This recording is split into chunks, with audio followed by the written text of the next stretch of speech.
called the Monroe Doctrine. And in that doctrine, he essentially said to the Europeans to stay out of the Western Hemisphere. One of the concerns of the United States president was a settlement here on the west coast of what was then Mexican California. We're here at Fort Ross. Originally, this was established by the Russians as a community that, as we're going to see, was a fascinating experiment. Originally, they came down here, the Russians, in search of otters, which at the time were trading for about $100 a pelt. We're going to walk down and take a look at historic Fort Ross. Colony Ross. Ross, do you know where that name comes from? It comes from the word Rossiya, which is the Russian word for Russia. So it's an abbreviated, poetic way to say Russia or Russian. And that's what this place was often referred to, simply as Ross, or sometimes Colony Ross, Settlement Ross, or Fort Ross, as most people know it as now. And in fact, well, as you've seen in your clip here, that this has the fort here, but with the buildings in the fort. But in reality, most of the up to about 300 people lived outside the walls. There were many different neighborhoods around the fort where most people lived. In fact, there were even 3 ranches further to the south and inland, because one of the main reasons why they were here was to raise food. So they had cattle and sheep and growing grain, and they had orchard, growing vegetables, inland from Jenner and Bodega, and not far from Sebastopol in the great Occidental area. There were ranches in all those places. And Bodega Bay was the Russian port, Port Rumyantsev. And here at the fort, there were different neighborhoods around the fort. Out in front of the fort, close to the ocean, is where the Alaskan hunters lived. You know, there were usually more Alaskans here than anyone, more than Russians. And over to the north of the fort were one of the settlements where many of the workers lived. They were often the Russian laborers, or many Creole is the word they use, meaning of mixed descent, of native Alaskan and Californian and Russian descent. And there are many craftsmen workers here, and they live on that side of the fort. Behind the fort.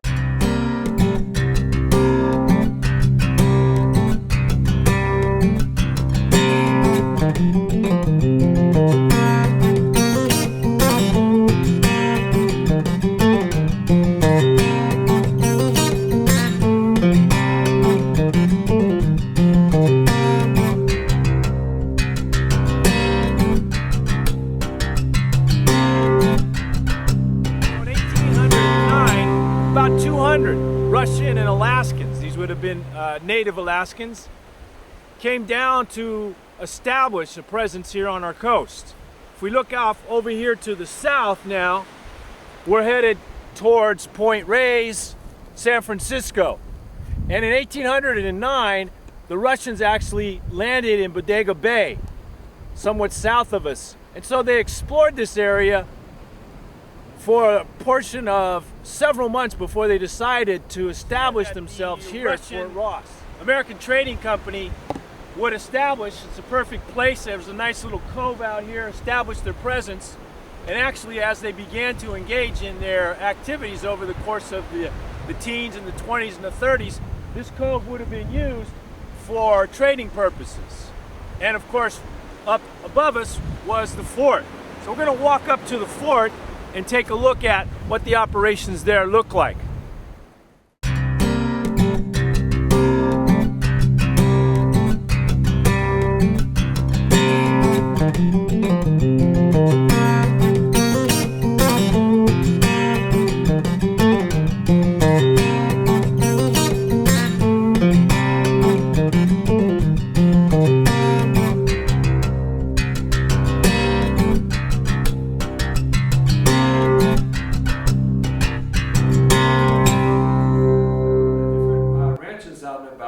That was one of the main reasons why the Russian-American company was here, to raise food. So they had cattle, sheep, then they had orchards, and actually the first vineyard north of San Francisco Bay was thanks to the Russians here, or in one of the ranches associated with Colony Ross here. The native Kashaya Pomo, one of their communities was back behind the fort here, and also the Coast Miwok. Yes, they were working with the Russians at what we now call Bodega Bay or Port Rumyantsev. And the natives here, they say they preferred the Russians to the Spanish, and we're trying to understand why. Probably because they weren't really forced to be part of this colony. They could sort of come and go in their semi-nomadic lifestyle, and closer to the water when it was time to bring in the harvest from the sea, or in the hills when it was time to harvest the acorn or go hunting for game. And so they would come and go, and although many would seek protection from the Spanish with the Russians. In fact, it was a prized possession to have a Russian-American company flag to help them, so they wouldn't be pulled into the missions, perhaps. Anyhow, so the Russian-American company was here for that food, and also, yes, for hunting. There was a lot of hunting still going on, but mostly in the first about 10 years was the hunting going on for the sea otters, the first 10 years of those 30 years, that 30-year span from 1812 to 1841. But after that, guess what? It was very competitive, and there were a few sea otters left. And even now, we don't have sea otters here. It was very competitive. Not just the Russians, but the Americans, the British, the Spanish, French, others were busy hunting the sea otter up and down this coast. In fact, the Russians were hunting as far as Baja for the sea otter.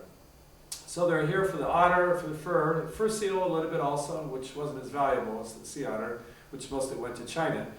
And then the food, and then also just for trading, right? And again, often they would trade for food, which they'd send the food again to the north, to Siberia and to Alaska, to the Russian-American colonies there. And they had a lot of craftsmen here who were busy. They had a forge, a blacksmith, a tannery, and a shipwright, making the California's first ships were built right here, and a cooperage where they make the barrels, and all sorts of different craftsmen, artisans here, and so they were busy trading these their things they'd make, again, for the food. So anyway, we also like to emphasize this was a place not just of the hunters, but also a place of culture, of science. I mentioned already the first ships were made here. The first windmill in California was made here. Many of the first, best maps of early California were made by cartographers, and the naming of the local flora and fauna was named often by scientists serving the Russian Academy of Sciences and the Tsar.